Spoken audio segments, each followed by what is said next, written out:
Salut Sylvain. Bonjour Margot. Alors, on est où aujourd'hui?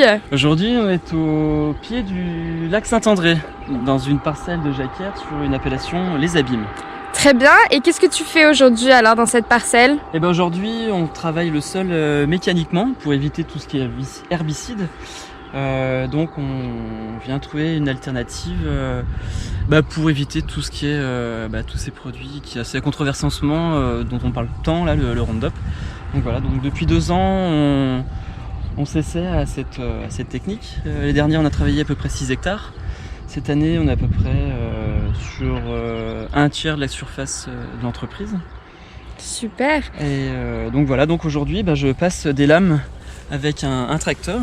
En fait on vient couper, là cette partie là n'est pas faite encore, on vient couper toutes les mauvaises herbes qui sont ancrées au sol, on n'arrive pas à arracher et donc on vient passer des petites lames pour soulever la terre. Et les raticelles sont apparentes et puis ils annoncent quelques jours de beau là, donc la nature va faire d'elle-même la chose, l'herbe va sécher tranquillement, donc voilà.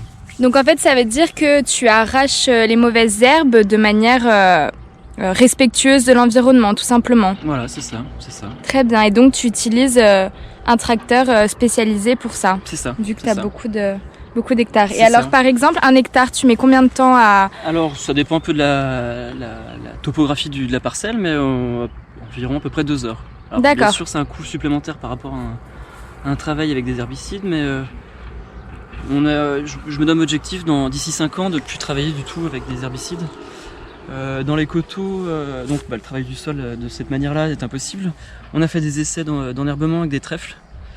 Pour l'instant, le résultat est pas concluant, mais bon, on va encore chercher des choses, des alternatives, quoi. Donc voilà. Mais je me donne à peu près 5 ans pour passer tout sans herbicide. D'accord. Mais ça veut pas dire qu'il y a une démarche en bio. Hein.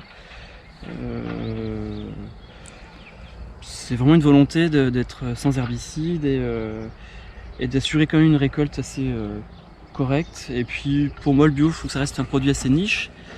Et si toutes les exploitations passaient en bio, cette niche perdrait un peu de valeur. Et puis il faut que ce soit une philosophie et pas un argument de vente. Donc voilà. Très bien. Mais quand même de cette parcelle, on est quand même issu d'un petit truc sympa là, cette année là. Comme on a des vignes sans herbicide, je me suis amusé à faire une cuvée nature, donc en abîme. Donc c'est une cuvée qui est sans herbicide bien évidemment, sans levurage, sans intrants en fait.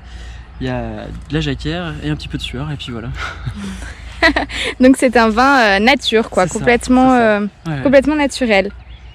Et le premier millésime était 2019. 2019. Très bien. Quels ont été les retours sur ce vin nature? Plutôt bien concluant, ouais. C'était plutôt sympa. Les gens sont assez intéressés et puis il y a un petit marché niche là-dessus et les gens sont plutôt intéressés. Donc voilà. Très bien. Bon. Eh bien, merci Sylvain pour cette...